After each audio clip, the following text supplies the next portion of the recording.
एक सुंदर गांव में एक बुद्धिमान नारी रहती थी। उसका नाम था लीला। वह गांव की सभी समस्याओं का समाधान निकालती थी और लोगों की मदद करती थी। गांव के लोग उसे बहुत सम्मान देते थे। एक दिन गांव में एक प्रसिद्ध ऋषि आए। उनका नाम था आनंद। ऋषि ने गांव में शांति और प्रसन्नता देखकर लीला की प्रशंसा की। उन्होंने कहा, हे लीला, तुमने इस गांव को बहुत खुशहाल बनाया है। तुम्हारी बुद्धि और करुणा से लोग बहुत लाभान्वित हुए हैं।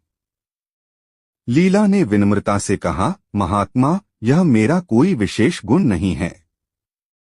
मैंने भी जीवन में बहुत संघर्ष किया है। मैंने देखा है कि दुख और सुख जीवन का हिस्सा है। हमें इन दोनों का सामना करने की शक्ति होनी चाहिए। ऋषि ने कहा, तुम्हारी बात सही है, लीला। जीवन में उतार चढ़ाव आते रहते हैं। महत्वपूर्ण यह है कि हम इन परिस्थितियों से कैसे निपटते हैं। हमें धैर्य और शांति बनाए रखनी चाहिए। लीला ने पूछा, महात्मा, आप जीवन में क्या सीखे हैं? ऋषि ने मुस्कुराते हुए कहा, मैंने सीखा है कि क्रोध और लोभ मन को अंधा बना देते हैं।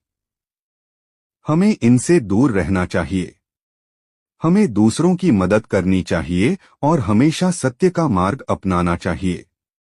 लीला ने कहा, महात्मा, आपकी बातें बहुत सार्थक हैं। मैं इन बातों को हमेशा याद रखूंगी। ऋषि ने कहा, लीला, याद रखो, ज्ञान केवल किताबों में नहीं मिलता है। यह जीवन के अनुभवों से भी सीखा जा सकता है। हर व्यक्ति के पास कुछ न कुछ। विक्रम एक प्रतिभाशाली युवक था।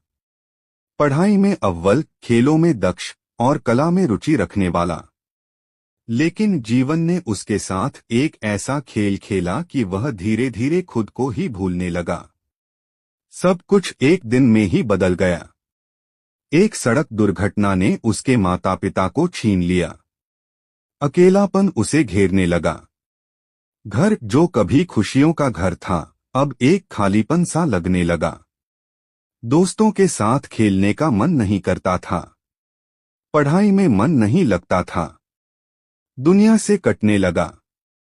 दिन भर अपने कमरे में बंद रहता। खिड़की से बाहर झांकता, लेकिन दुनिया धुंधली सी दिखती। लोग आते जाते, हंसते खेलते, लेकिन उसके लिए सब कुछ बेजान सा लगता। खाने पीने में भी रुचि नहीं रही। शरीर दुर्बल